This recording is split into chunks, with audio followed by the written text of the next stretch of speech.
আমার একটা নতুন ভিডিওতে সবাইকে স্বাগত জানাই।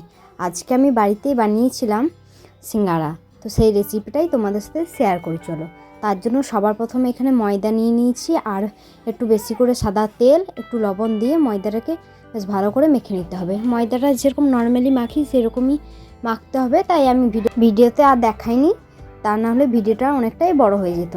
এরপর চলো পুরটা করে নিই। তার জন্য কড়াইয়ের মধ্যে তেজপাতা আর পাঁচফোড়ন দিয়ে এর মধ্যে আগে থেকে আদা আর কাঁচা লঙ্কা থেতো করে রাখা সেটা দিয়ে ভালো করে ভেজে কিছু জিরে গুঁড়ো, ধনে গুঁড়ো, হলুদ গুঁড়ো আর একটু লঙ্কা গুঁড়ো দিয়ে বেশ ভালো করে মশলাটাকে কষিয়ে নিতে হবে। এরপর এর মধ্যে কিছুটা পরিমাণে কাসুরি মেথি দিয়ে দিতে হবে। এরপর আগে থেকে সেদ্ধ করে রাখা আলু টুকরোগুলোকে দিয়ে বেশ একটু ভাজা ভাজা করে ওপর থেকে চিনি আর নুন ছড়িয়ে দিলেই রেডি আমাদের মশলার পুরটা।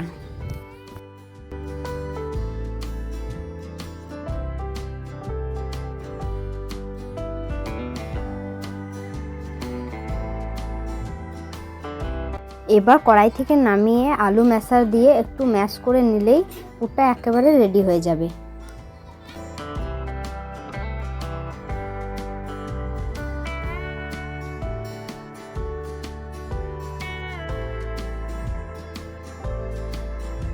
এদিকে আমি মেখে রাখা ময়দাটাকে লেচি কেটে গোল করে বেলে নিয়ে দুই ভাগে ভাগ করে নিয়েছি। এরপর সাইড থেকে একটু করে জল বুলিয়ে দিয়ে সিঙ্গারার শেপে তৈরি করে নিতে হবে। এরপর আগে থেকে বানিয়ে রাখা পুরটা দিয়ে সেটা ফিল করে নিলেই রেডি আমাদের সিঙ্গারা। এরপর গরম গরম তেলে ভেজে নিলেই হয়ে যাবে খাওয়ার জন্য একেবারে রেডি।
এদিকে আমি কড়াইয়ে তেল বসিয়ে দিয়েছি গরম হওয়ার জন্য। এখানে একটা বিষয় খেয়াল রাখতে হবে, তেলটা যাতে খুব গরম না হয়ে যায়, কারণ খুব গরম হয়ে গেলে ওপরের যে ময়দার কোটিংটা সেটাই পুড়ে যাবে, ভেতরে আলুগুলো বেশ ভাজা যাবে না।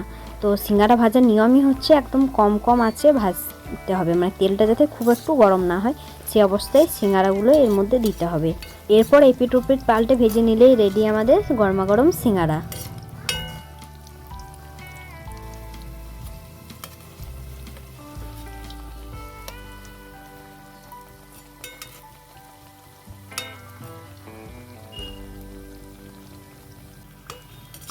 তো তোমরাও বাড়িতে একবার বানিয়ে দেখো, অবশ্যই ভালো লাগবে।